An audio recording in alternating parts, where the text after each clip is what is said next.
All right. Good afternoon, everybody. Hey, thanks for joining this call. Really excited about this. This is a series of new calls that I'm running for our clients only. So thanks for coming on here live, and thanks for watching the recording if that's what you're doing. So over all the years I've been in business and studying my own personal development, and in the past 6 years working with Proctor Gallagher, first as a client and a student, and then working as a consultant and working with Bob, running their consulting division. There's a lot of skills and things I've sort of learned over the years. And outside of what we teach you in thinking of results in the programs that we have, I got all this specialized knowledge that I've accumulated, and I wanted to start sharing some of this stuff with you. And so we call these our specialized knowledge calls, and again, they're for clients. And so obviously one thing that's really hits home for me, of course, is self-image and self-confidence. That's really been a big challenge for me in my life from a very young age. And even as I got into this, it still continued to be a challenge, and it was eluding me really how to really get myself to a point where I needed to get myself in order to live my life the way I want to live my life. So I've been trying to develop my own self-image formula, basically trying to assemble I guess tools and components and ways to change self-image, because I talked to so many people about how they're struggling. I just got off the phone with a chap in North Carolina, 53 years old, and really struggling, good guy, smart guy, but really struggling. And so I've got a soft spot, obviously, for me and others like me that have struggled so long and really missing out on opportunities. So I wanted to create a formula. And so I wanted just to share that with you guys today over the course of the next 30 or 45 minutes. And again, you can watch this over and over again. We'll share the recording with you in a follow-up email. So again, thanks for joining me, and we'll get right into it here. Let me just get my screen going here. So just bear with me. I'm having a little problem with my screen. Give me 1 second. Sorry, folks.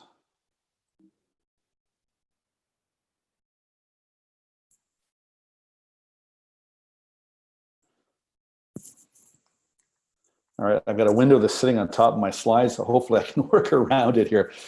So today what I want to talk to you about is I want to take a look at how your self-image got formed, how it's controlling you, explain why you get stuck if you continue to get stuck.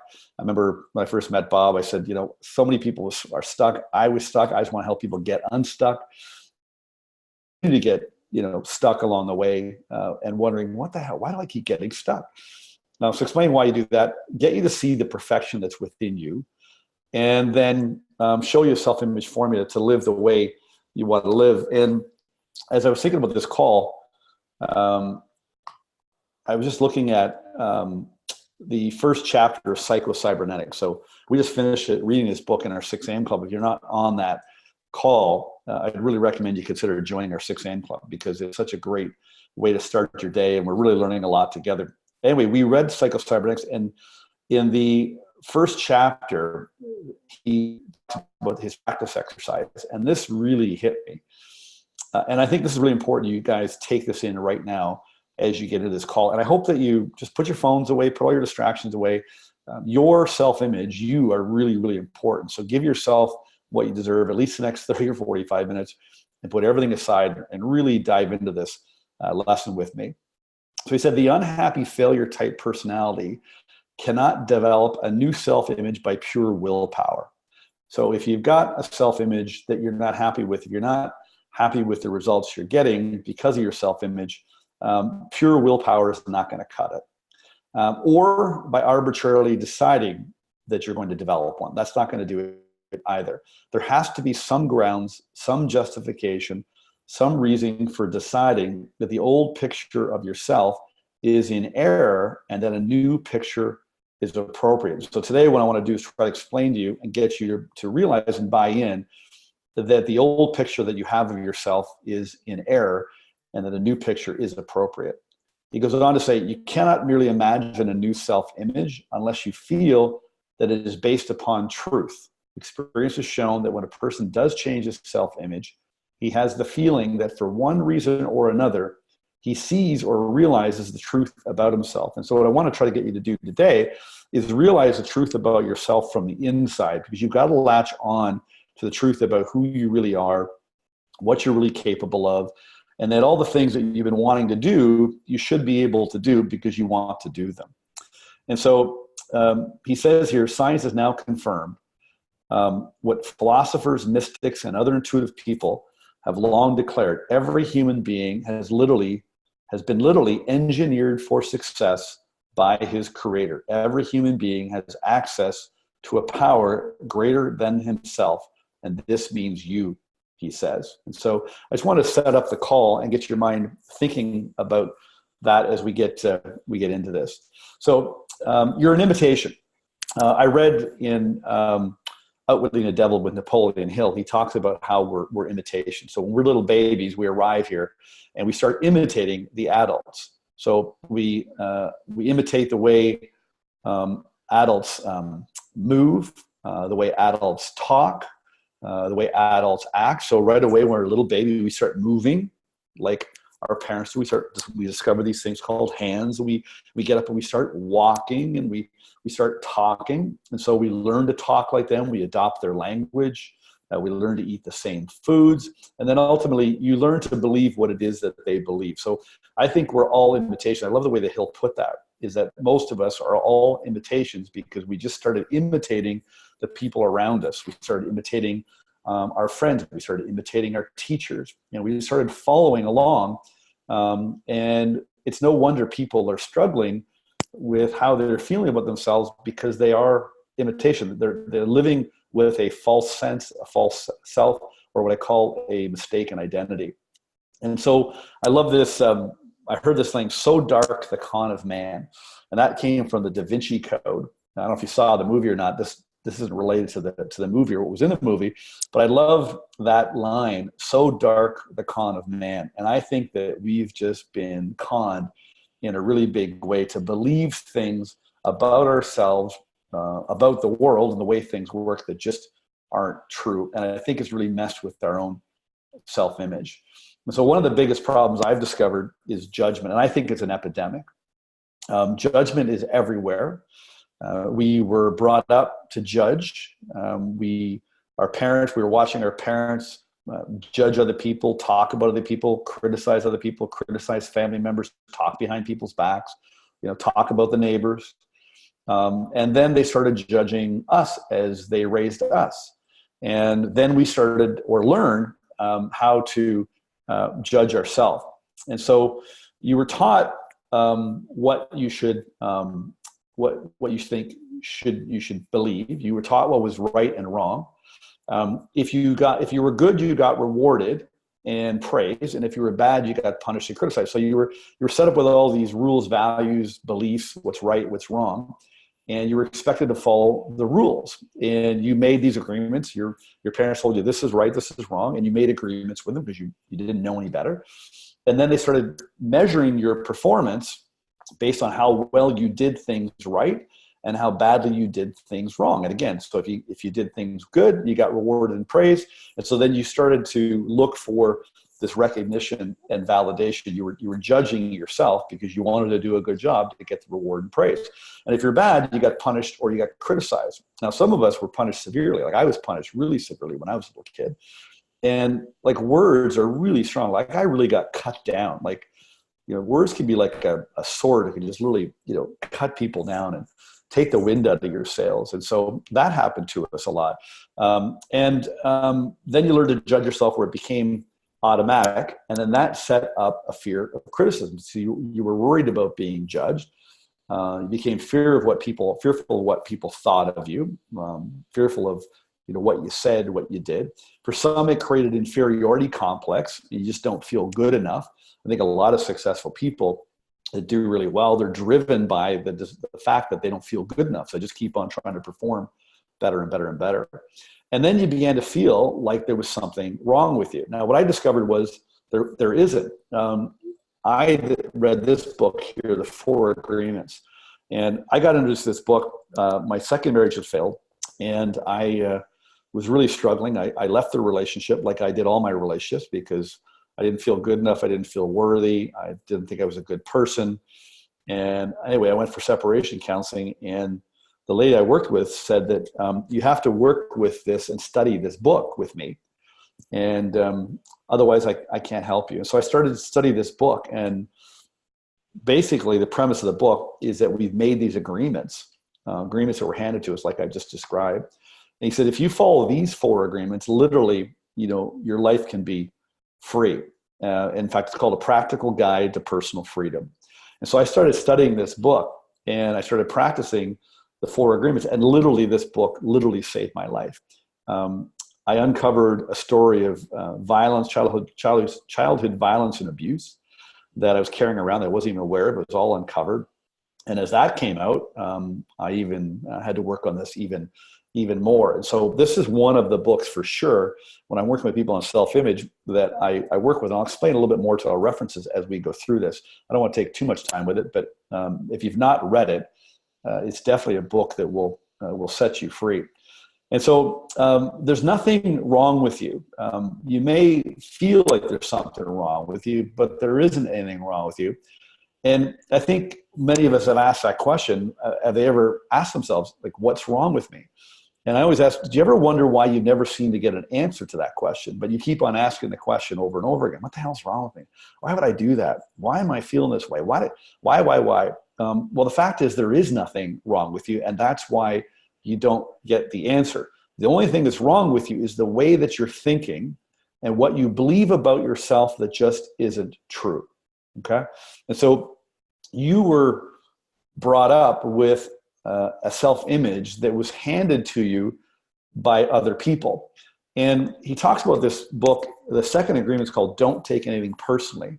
What people say and do is not about you. It's a reflection about how they see you through their agreements and their own self-image. So people's perception of themselves dictates their perception of you, and that causes them to say and do things towards you. And so you had parents who handed you a self-image based on their agreements and based on their self-image and based on what they believed to be true. Mistaken identities, mistaken beliefs, all kinds of mental junk. And it just got handed down. Now, it's not your parents' fault.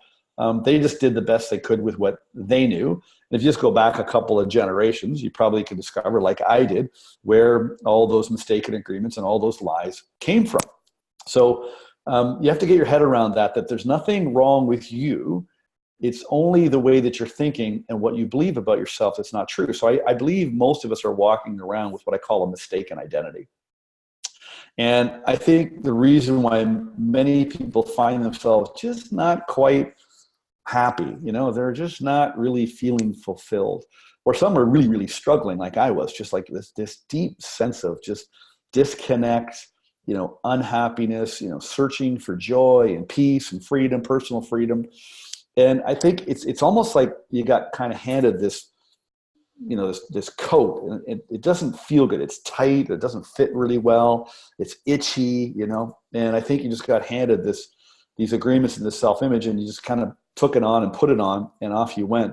And I think it got to a point where you just kind of got comfortable with the uncomfortableness of it, and you got convinced or locked into the idea that maybe this is the way that your life is going to be or is supposed to be. But that is definitely not true. I discovered that in my own work for sure. And so I love this quote from Dennis Waitley. It's not who you are that holds you back. It's what you think you are not.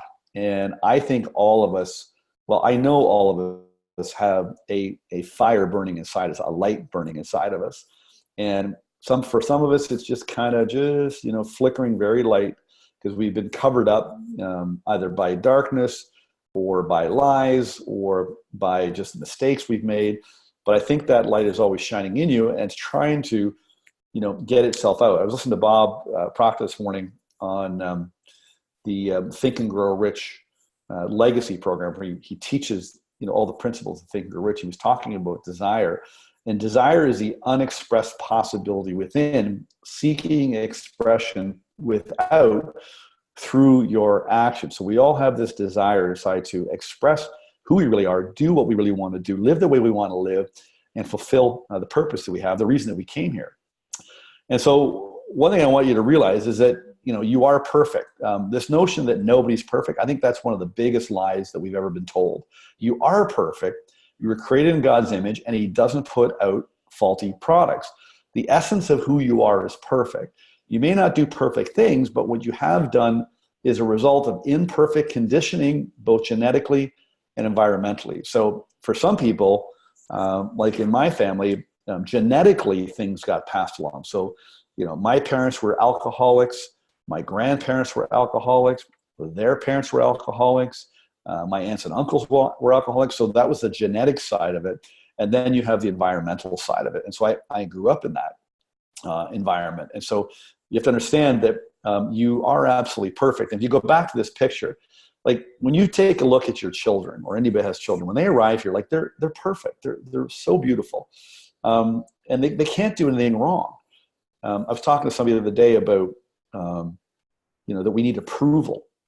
When we were little, we were very confident. We were very strong. We were very clear. We were very determined, very imaginative, very intuitive. Like we had it all going on when we were little. And we would just confidently, move throughout our day and do whatever we wanted to do. And we wanted something. We were very convincing with our parents to try to get what we want. And we were talking about this notion of approval. When we were little, we didn't need approval. What happened to us is we got disapproval, again, through those agreements that we made. And when we're trying to be right and not be wrong, trying to get praise and love and not, punishment and criticism, we started worrying about disapproval. And that moved us away from the image of this perfection that we have. And so you got to realize that you are absolutely perfect in every way. You may not do perfect things, but again, that's a result of your imperfect conditioning. Now, you're responsible, though. You can't continue to do imperfect things and make the mistakes you're making. That's what I was doing. I just kept making the same mistakes over and over and over again, just trying to get it right. I mean, the good news, I had a good heart, and I knew inside the essence of who I was this good, sensitive, genuine, honest person that just wanted to be good and to do good. But for some reason, I kept making these mistakes over and over again. And I couldn't figure out what it was. And it wasn't until I got introduced to the 4 agreements, introduced to the work that we do here at Proctor Gallagher, this notion of how our paradigm and our self-image controls us, that I discover really what was causing me to do the things that I was doing. So the key, folks, is you got to make a decision to be yourself. And so one of the things I say to my clients often is I say, either have the courage to act like the person you want to become, or have the courage to be yourself. One of the two. So make a decision. You're going to act like the person you want to become, or have the courage to act and be yourself. And so I love this little article, this essay. It's by Thomas Troward. It's called Yourself. And I just wanted to read it to you because I think it's so profound. And when I first read this, for me, it really opened my eyes. And really, it was almost like a bit of a slap in the face. And also at the same time, it gave me some peace of mind. So again, I'm going to try to read around the window that's sitting in front of my text here. He says, I want to talk to you about the livingness there is in being yourself.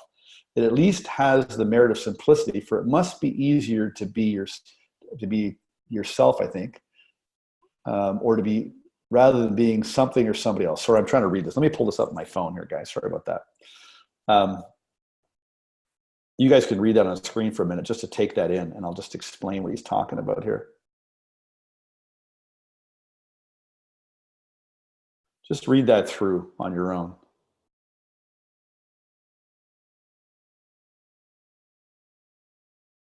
Here we are.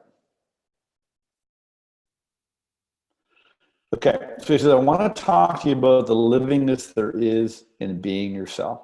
It at least has the merit of simplicity, for it must surely be easier to be oneself than to be something or somebody else. Yet that's what so many are constantly trying to do. The self that is their own is not good enough for them, so they're always trying to go one better than what God has made them, with endless strain and struggle as the consequence. And for me, that's what I was doing. Like when I read that, I go, oh my gosh, yeah, it'd be a lot easier just to be myself than straining and struggling. And that's what Maltz said in the beginning of the book here. He said, You cannot develop a new self-image purely by willpower or by arbitrarily deciding to.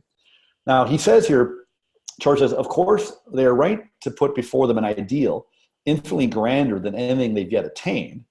So that's, having a goal, having a want, desire. So it's okay to have a goal that's bigger than you and bigger than anything you've ever done. We call those our C-type goals. The only possible way of progress, though, is by following an ideal that's always a stage ahead of us. Okay, so the only way of progressing is by having a goal that's a stage ahead of you. But the mistake is in not seeing that attainment is a matter of growth. And that growth must be the expansion of something that already exists in us, and therefore implies our being what we are and where we are as its starting point.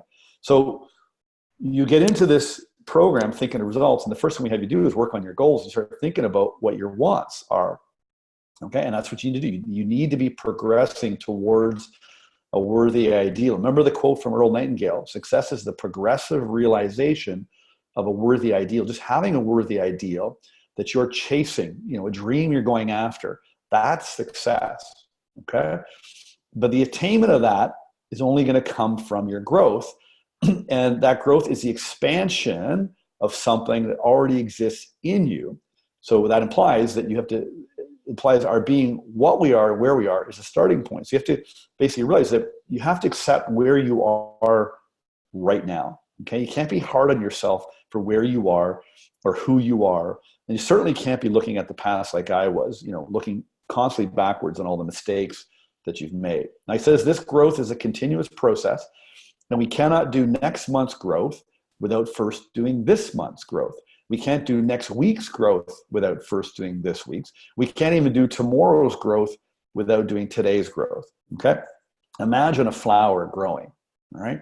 It can't do tomorrow's growth until it does today's growth. It grows a little bit each day at a time, all right? And you, much like every other living thing on the planet, grows the same way, okay?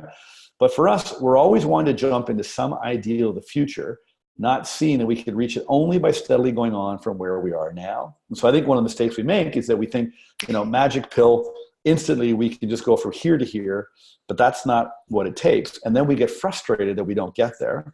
We give ourselves a hard time that what's wrong with this? What am I doing wrong? This doesn't work. All these endless excuses and alibis and very justifiable reasons why we should abandon the very thing that we decided we wanted to go after. So one key thing I learned is stop looking backwards. In the Psycho-Cybernetics, he talked about that, and that was a really big eye-opener for me in the imagination chapter, just to kind of paraphrase. But the point I took from it was that if you are spending any time thinking about the past, talking about the past, giving the emotional attention or energy to the past in any negative way, it's going to keep you where you're at. And so he explained that if you look back on your past, because you had all these events happen to you, you see yourself, as that person. I mean, you went through that. That was you. But if you keep looking backwards, you see yourself as that person. You stay as that person, and you continue to stay stuck or getting stuck, making the same mistakes over and over again. So you can't change the past. We know that. But habitually, we've been conditioned to talk about the past. I was talking to a guy I mentioned earlier this morning on the call here, 53 years old, really, really struggling. And he said to me, he said, I started studying 6 Minutes to Success. We've got a great little program. It's a great daily dose. I watch it every morning. It gets into my inbox around 5 o'clock, by 6 a.m. anyway. And it's called 6 Minutes to Success. It's a little 2 or 3 minute lesson from Bob Proctor with a little exercise every day. It was cool. He said, Doug, it was amazing. I started 6 Minutes to Success, and within a couple of weeks, by filling my mind just with that information, I realized I didn't need to be on antidepressants. And he got off the pills. If you really get into study this, you'll see there's many people that are struggling with depression, anxiety. They're going to therapists and counselors, and they're on pills because they don't really understand how their mind works. And oftentimes they're spending too much time looking backwards. Now, that takes practice too. You've got to make a decision. And so what I did is I created a physical anchor and an affirmation. And so what I do, I go, nope, I'm not looking backwards. I'm only moving forwards. Nope, I'm not looking backwards. I'm only moving forwards. And in the beginning, I would snap my fingers like all day long. So every time I caught myself looking backwards or talking about the past in any way negative, in any negative way, I go, nope, I'm not looking backwards. I'm only moving forwards. So if you need to be able to do that, you've got to do that. You've got to stop looking backwards. When you're driving down the highway, you're looking at where you're going. You're not looking in the rear view mirror to see where you've been. You might check, you want to check behind you to see where you've been. You can kind of learn a little bit, and you can kind of watch for some obstacles coming up from behind you. But you're not driving and staring in the rear view mirror. You're looking out the windshield at where you're going. So that's really important that you stop looking backwards. The other thing I learned is stop making shit up. So one of the agreements in this book is called Don't Make Assumptions. It's the third agreement. And let me just actually quote them for you here. He says, don't make assumptions. Find the courage to ask questions and to express what you really want. Communicate with others as clearly as you can to avoid misunderstandings, sadness, and drama. With just this one agreement, you can completely transform your life. And so don't make shit up. I think we do that a lot. I think we make assumptions. We get into conflicts. We maybe feel uncomfortable in a situation or in a relationship. Maybe we're worried about something's going to happen, and we let our imagination take off on us, and it starts to make up this picture in our mind, and we run all this drama through our minds. And if it's negative, obviously, it's going to cause us some harm. And so you've heard that, don't make assumptions. That makes an ass of you and me. I think it's bigger than that. You want to have the courage to ask questions and get clarity, because chances are, and I've learned this lesson, man, I've made so many assumptions. And what I did learn, though, is I did learn to have the courage to get clarity and ask questions to see if I was on the right track or not.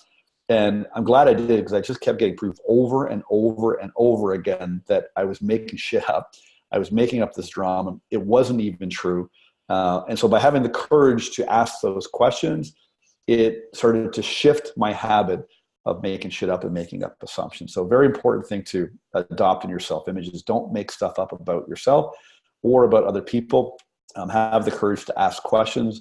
I made a statement a couple of years back. I said, I'm going to be myself, and I'm going to be open and honest and say things even if it scares me, because I knew that's what I had to do to really set myself free. Fear creates lies. So one thing for sure is I lived in a lot of doubt and fear. I think many of us do. Very few people understand the source of fear. Fear is caused by indecision. And so when you are thinking about something that you want to do, or you're thinking about a situation, maybe again, it's a difficult situation, and what you do is you tend to put it off. And the longer you think about something, so people go, let me think about it. I go, why do you want to think about it? Just make a decision right now. You know what the decision is. Just follow your intuition. Make a decision. They go, no, I want to think about it.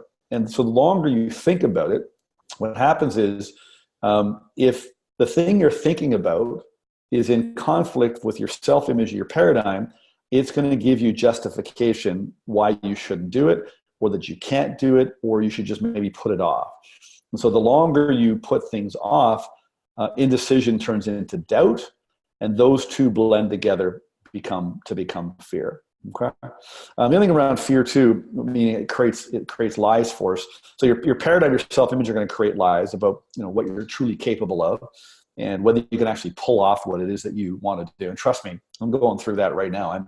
I've got a really big picture in my mind of something that I want to do, and my own paradigm, my own self-image continually tries to battle me and keep me stuck. And it literally is it's a battle. I just got to keep pushing forward. It tries to pull me back.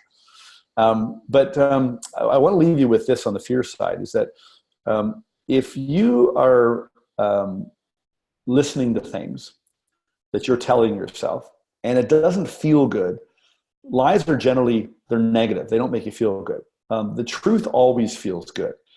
And so just pay attention to that. If you're not feeling good about some things that you're thinking or things you're saying, it means that you're listening to either a lie that you're telling yourself, or you're buying into a lie that somebody else has told you. Okay, so be very careful with that. Just pay attention to the feeling. If it feels lousy, it's a lie. If it feels good, it's the truth.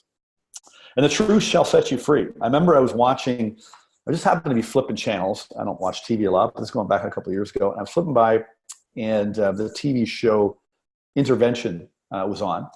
And I just happened to stop in the scene. And so the counselor was sitting there, with the family members and the person that they were intervening.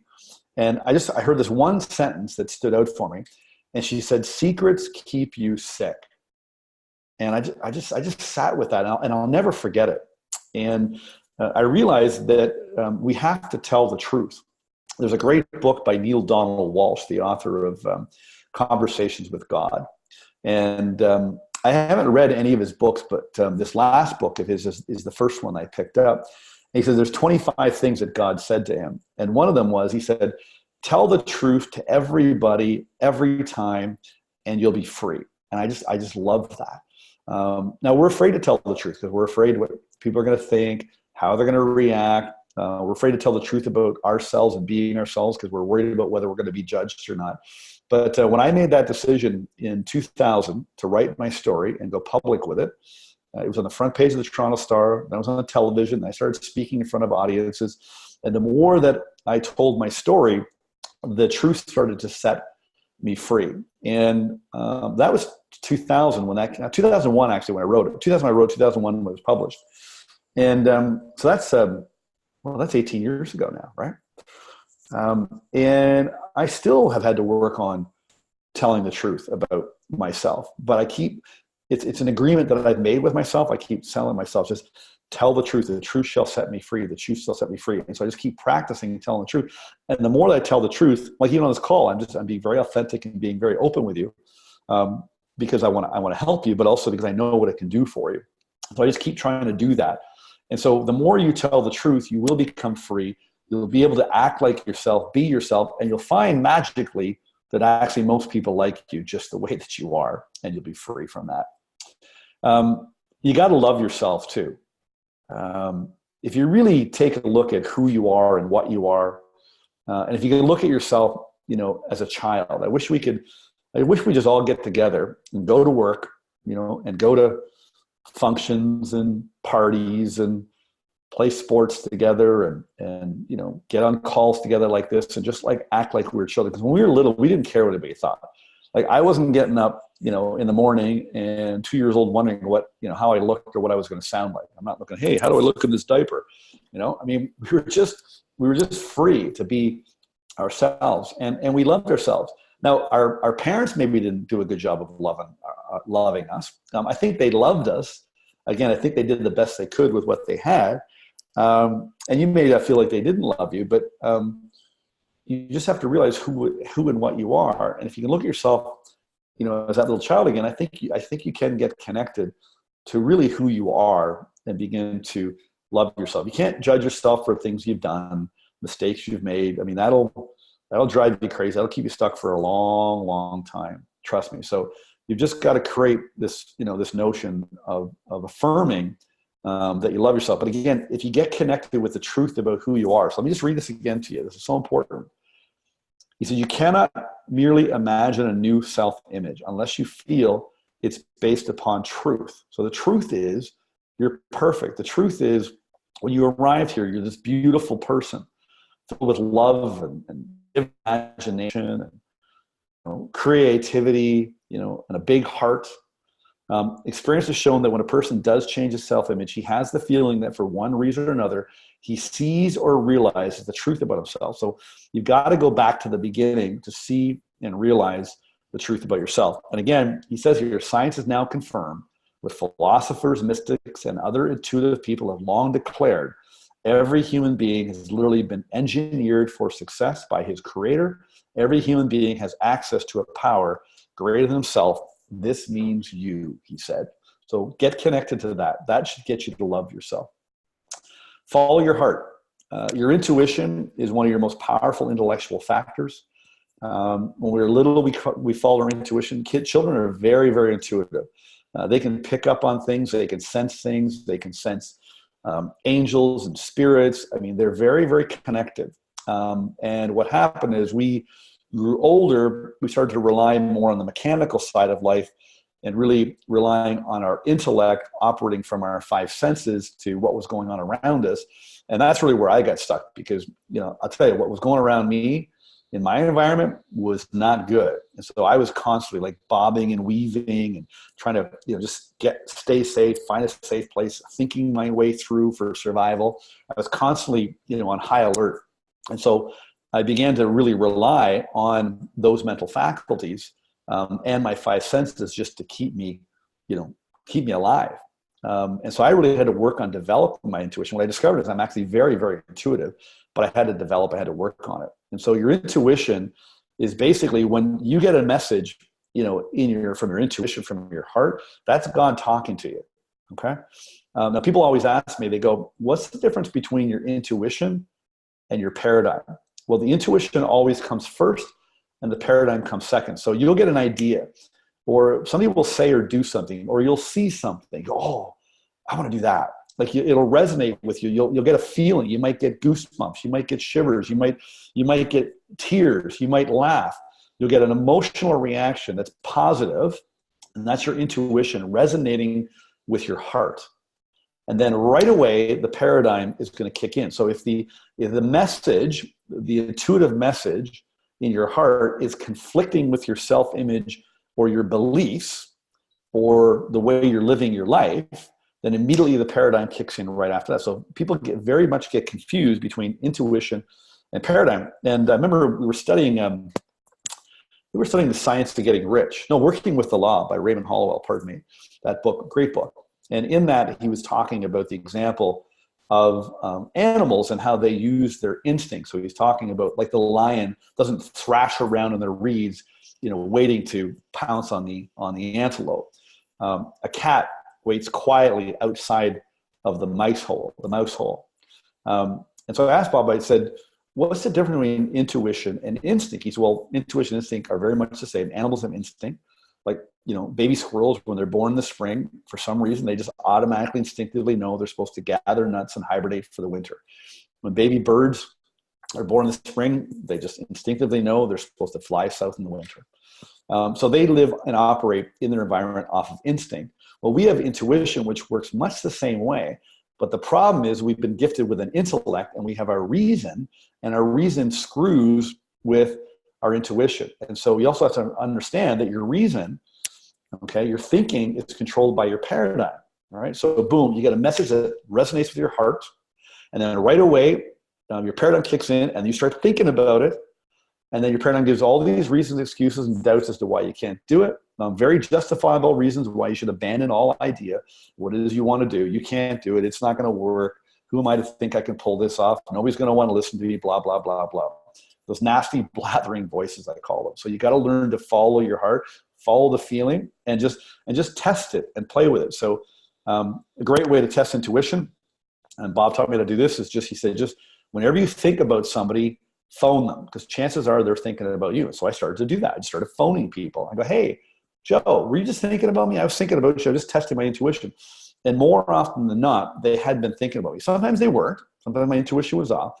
But more often than not, I was on track. And so as I tested it, I began to test it in even bigger ways.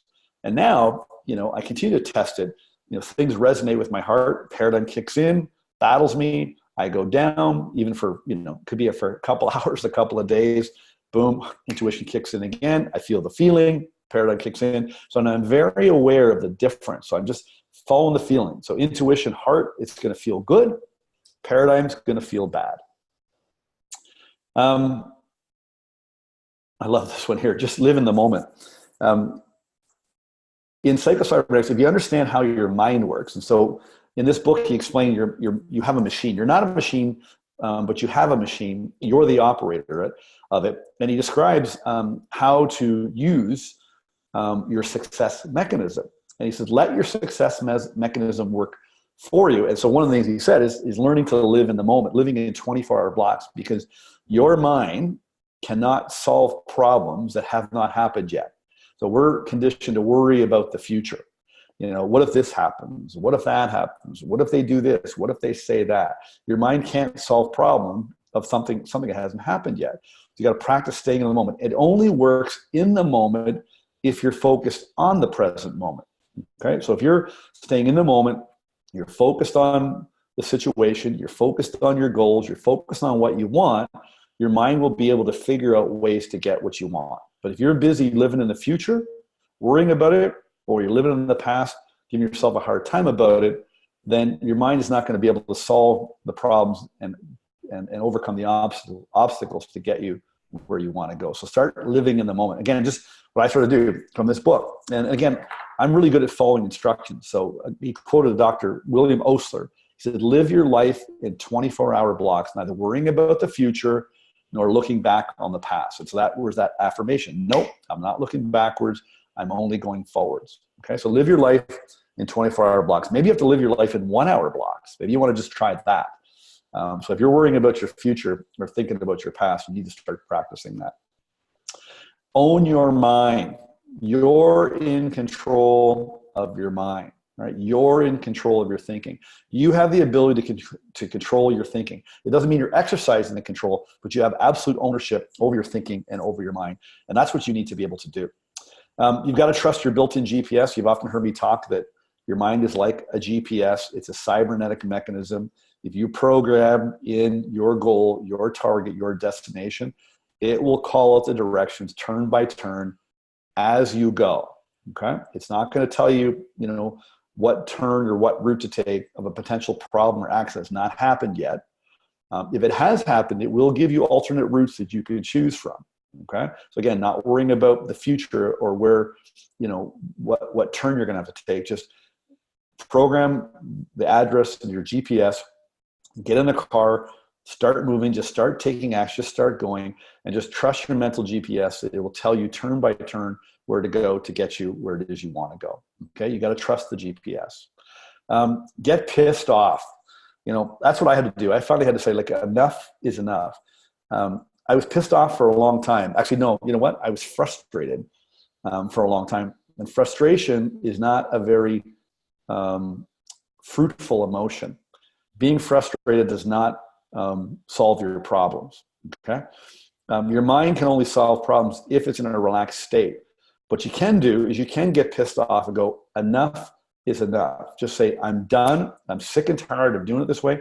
And then you've got to make a decision. You got to make a committed decision that no matter what, I'm not living my life this way anymore. And then you've got to go to work practicing and exercising the tools that we're talking about in this call, or the tools I'm referencing in these books. Okay. Now, the critical thing here is don't get pissed off at yourself, or don't give yourself a hard time when you can't figure it out. Okay. Like all habits, it takes time. Now, when we were little, the way we were taught, most of us, to form habits is they just kept drilling it into us through repetition. That's the only way, repetition, repetition. But then if you didn't get it right, then you got in trouble. And so every time you went to form a habit and just try to get it right, so you got the praise and the recognition, if you got it wrong, you got punished or criticized. And so we've grown up with a paradigm around habit forming. So first off, we weren't taught how to form habits properly. We were just told, if you just drill in a habit over and over and over through repetition, then you're going to start doing. Well, that's not necessarily true. There's a certain way that you need to form habits, and we teach you that in Thinking Results. But the other thing is that as you were trying to form habits, when you didn't get it right, you were punished, or you were criticized, and then you criticized yourself. In this book, The Four Agreements, he called it our auto-domestication. He said we're literally domesticated like a dog. A dog. If a dog is good, you give it a treat. If it's bad, it gets punished. And so we were raised much the same way, most of us. And then we took over, we auto-domesticated ourselves. We're automatically, we're looking for praise if we do something well, and automatically we punish ourselves if we do something wrong or we don't do it well. So as you're forming habits and attempting to install these new ideas and these new rules into your mind and into your life, don't give yourself a hard time if you fail to form the habit. Just keep trying. Just try to build up a streak of 1 day, and then go for a streak of 2 days, and then 3 days, and then 5 days, and then maybe 10 days. And if you miss a day, start all over and just go for a longer streak. But don't give yourself a hard time that you're not forming the habits. Realize that that's the way you were programmed to do it. That's the wrong way to do it. And then what we do is then we give ourselves a hard time that we're giving ourselves a hard time. Okay, so stop doing that. Just recognize why you're doing that, where it came from, relax, and just move forward, move towards the goal, press on, just persist, and just keep building up little wins, little wins, little wins. And those little wins, one day you'll wake up a brand new person in a brand new world, and you'll wonder what happened to you. Acting out.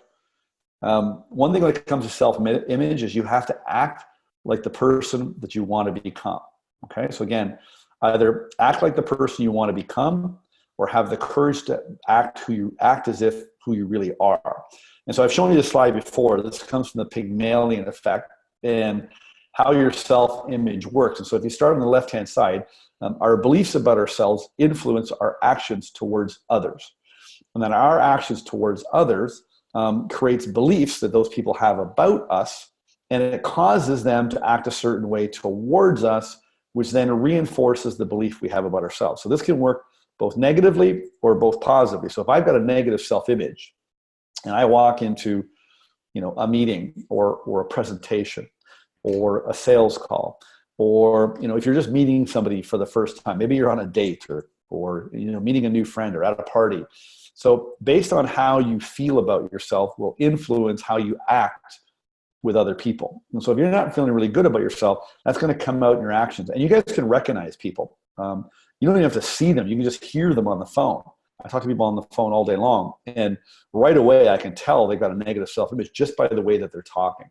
And so those actions then cause beliefs to form, or a perception to form in people's eyes towards you, and then that determines how they act towards you.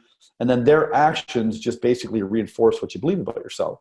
And so you go into a sales call, for example, and you're not feeling that confident, you're not feeling that strong, you're not feeling, really that good. Maybe you don't have the skills, or you're worried about the outcome, and you're going to act a certain way, and your prospect is going to pick up on that. Now, they may not really know what it is, but they're going to probably go, you know what, let me just think about it. Or they decide to work with somebody else because there's something that's just off. They're picking up a feeling through their intuition and their perception. They don't know, most people don't know what it is. If you're aware, you do. Like, I'm very aware, so I can pick it up right away with people, but most people aren't. But it will cause them to act. And then they go, I don't want to work with you. And then sure enough, that just reinforces your negative self-image about your ability to sell. Well, it works positively too. So a great example I always tell people to do, I think everybody should do this.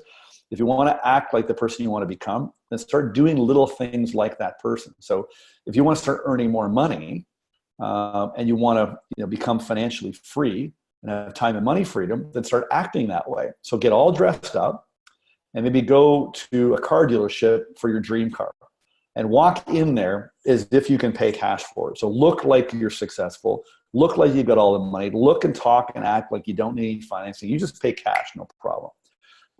Get all dressed up and go to a fancy hotel and order a $30 glass of champagne and take your book with you and pretend that you're staying at the hotel. There's lots of little things that you can do to upgrade your self-image. Your self-image actually gets created through the law of cause and effect. So your causes, that's the beginning here. So your beliefs cause action, and your action causes an effect. So if you start acting like the person you want to become, you're going to get a reaction, which is going to build up the belief and get you start feeling more like that person. So just try a couple of little things out. If you're flying, when I first started flying, business class, I started upgrading at the last minute. Didn't cost me as much. It's always cheaper at the gate if you can get a seat.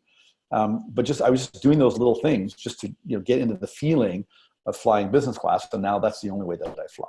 Okay. Another thing that's important is don't break the law. So there's immutable laws of the universe that govern everything, govern the way that you operate, govern the way that things get created, govern the way the sun comes up and the sun goes down. Our whole universe operates by law, and you have to be thinking and working with the law. And so you don't want to break the law. So one of the primary laws is the law of perpetual transmutation. So that just states that energy just is. Everything is energy. It just is. Energy is constantly flowing to and through us. Okay? It's what you do with that energy as it flows to and through with you determines the results in your life. Just like there's energy flowing through the walls of my home here and into the outlets that I can see. And it's what I do with that energy that determines what that energy creates. Okay, so you always got this energy flowing to and through you. Now, the second law is called the law of gender. Okay, every seed that you plant in your mind is going to grow. So you got to be very careful about the seeds that you're planting.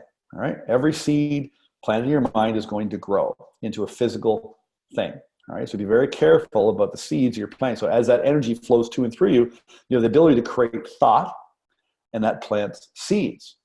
Now, a couple other laws we tend to break a lot. It's called the law of relativity, and that's where you're comparing things to other things. So we're always comparing ourselves to others, right? So very, very common for people that grew up with an inferiority complex, or they have a superiority complex. They think they're better than the people because they have an inferiority complex. So if you think you're inferior to somebody, it means you're going to think you're superior to somebody else. So if you're comparing yourself to other people and their results, you're using the law against yourself. All you want to do is be grateful for where you are, what you have, and where you're going and what is coming to you.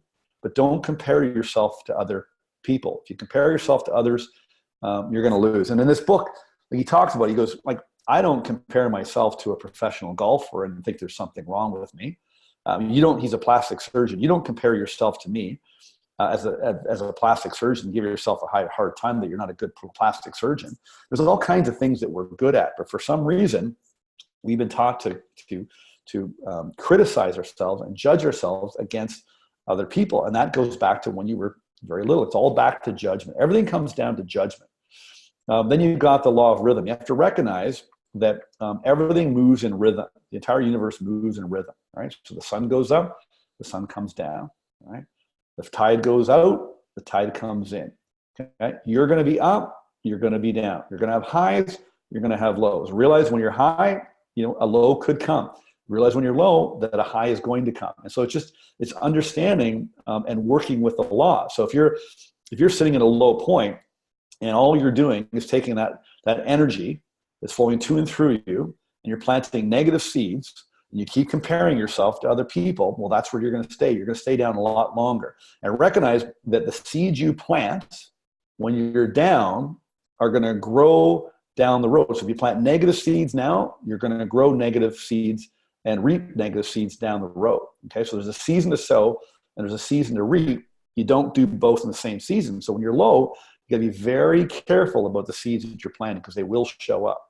And so that leads to the law of polarity. So everything has an opposite, the law of opposites. There's a negative and a positive. You choose whether your thoughts are negative or whether they're positive. And then that sets up the vibration in your physical body, which determines what you attract to you. So the law of vibration is the primary law. The law of attraction is the secondary law. And so depending on the vibration that you set up through the law of perpetual transmutation, the seed you planted with the law of gender, if you make the mistake of comparing yourself to others and staying stuck at the bottom of the law of rhythm, that's going to set up a negative polarity, a negative vibration, and you're going to attract negative to you. Okay? And so all this works with your self-image.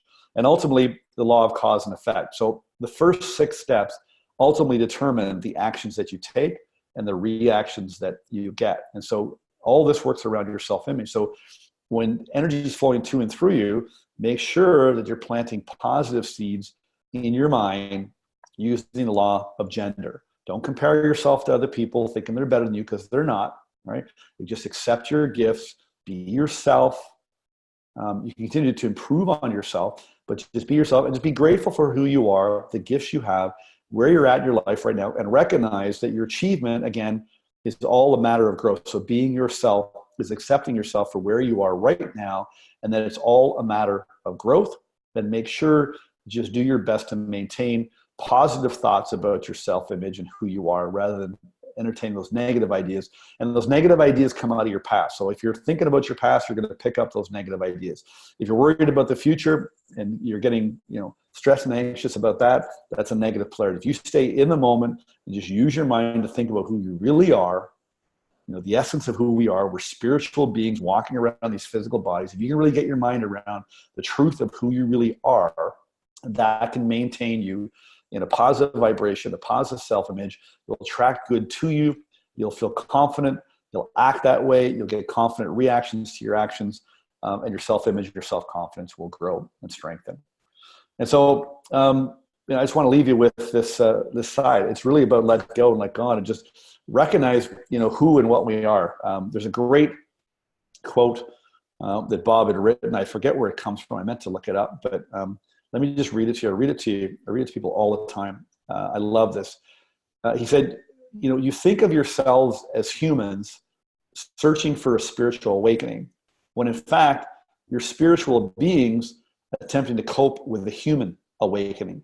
Seeing yourselves from the perspective of the spirit within will help you to remember why you came here and what you came here to do. And that's really what we've got to do, folks, is we've really got to get connected and understand who we really are. We're spiritual beings living in a physical body. And if you focus on that and really stay connected to your heart and listen to your intuition, and listen to the messages that are coming to you from infinite intelligence, from God, higher power, universe, whatever you want to call it, just pay attention and listen, stay in the moment. You'll pick up those messages and you'll act on those messages, and you won't discover your purpose. You don't have to discover your purpose, all right? Your purpose is already inside you. You don't have to discover it, okay? It discovers you by you realizing who you really are. So that's it, folks. I want to leave you with that. We got a couple minutes for questions, so if you want to type anything in the Q&A chat, you can do that, and I'll see if I can operate that. My mouse is kind of doing something funky here. I'll see if I can pull those up. I'm not sure that I can. Let me see here. There we go. Somebody's asking, what book can I read to study the laws more deeply? Working with the Law is a great book. I think it's easy to get distracted. You'll listen to a webinar like this, or you'll watch something on YouTube, and some people will reference a book. It's very easy to go, I got to read that book. I got to read that book. And I think, you want to follow your intuition around that. But I think what you want to do is you really want to focus in on maybe one or two books that really resonate with you and really help you with the things that you need to work on. So if it's self-image, I think Psycho-Cybernetics and the Four Agreements, those are my go-to books. If you really want to understand the laws, the Science of Getting Rich and Working with the Law, those would be the two books.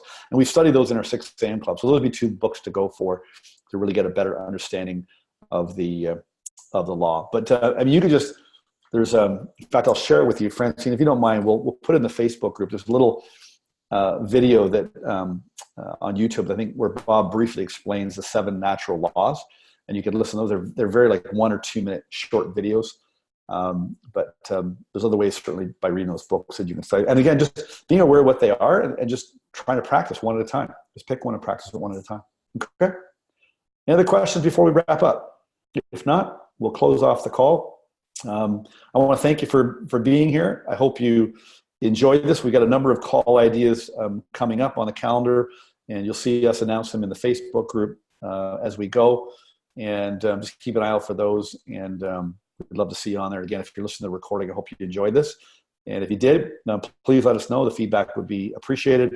And I'd just like to ask you guys as clients too, that if you know people that we can help with this information, whether they're ready for coaching and mentoring in thinking into results, or whether they're